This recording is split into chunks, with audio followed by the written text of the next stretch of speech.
Hello! What do you really know about the Swedish economy? My name is Lotta Moberg, and I welcome this opportunity to dispel some of the myths about the economic system in my country, as part of the Center for Freedom and Prosperity's Economics 101 series.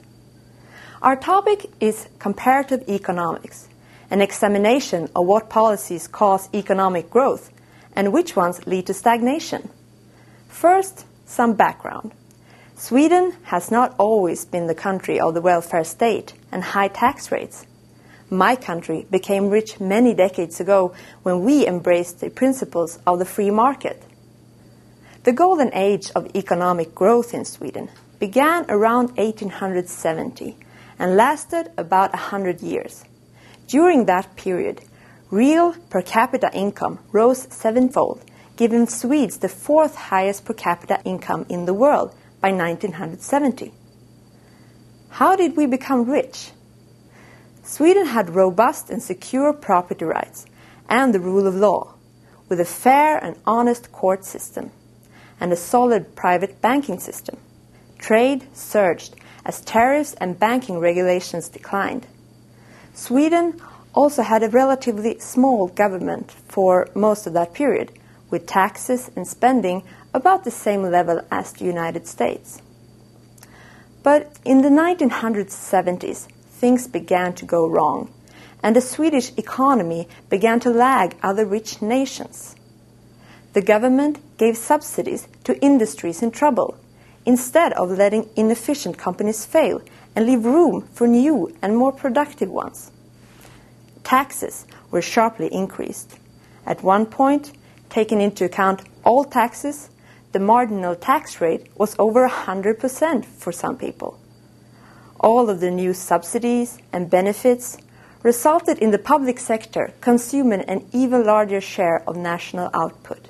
The 70s was also the decade of new regulations on the labor market, with more protection of workers and more obligations for employers toward employees. The Swedish currency, the krona, was devalued several times in an attempt to boost export industries. This is a bit like peeing in your pants. It's first all warm, but will soon turn cold for a long period ahead.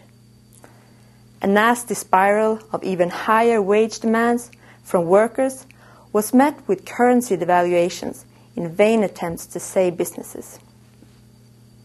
The unpredictability in the economy continued in the 80s, with devaluations combined with expansive fiscal policies, until the country plunged into a crisis in the beginning of the 90s. But my home country has begun to change. We have privatized many of our state-owned firms, liberalized the credit market, deregulated international currency transactions, and lowered the marginal income tax rate. Also, unemployment and sickness compensation payments have been reduced. We have reformed the school and healthcare systems and brought in private incentives.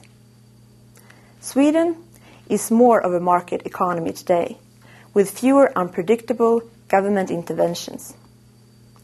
There is still much to do in Sweden. More tax and spending reforms are needed. Rent controls and labor market regulations are still too onerous. But we are moving in the right direction with some good free market policies. But what can we learn from the history of Sweden? Unpredictable and lavish government spending and protection of industries in risk of collapse is not a sound economic policy.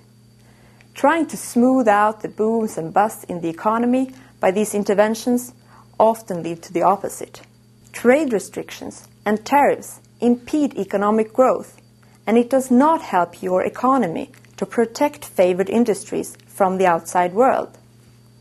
Also, heavy labor market regulations ultimately reduce job opportunities, which hurts the unemployed. Thank you for listening. This is Lotta Moberg for the Center for Freedom and Prosperity.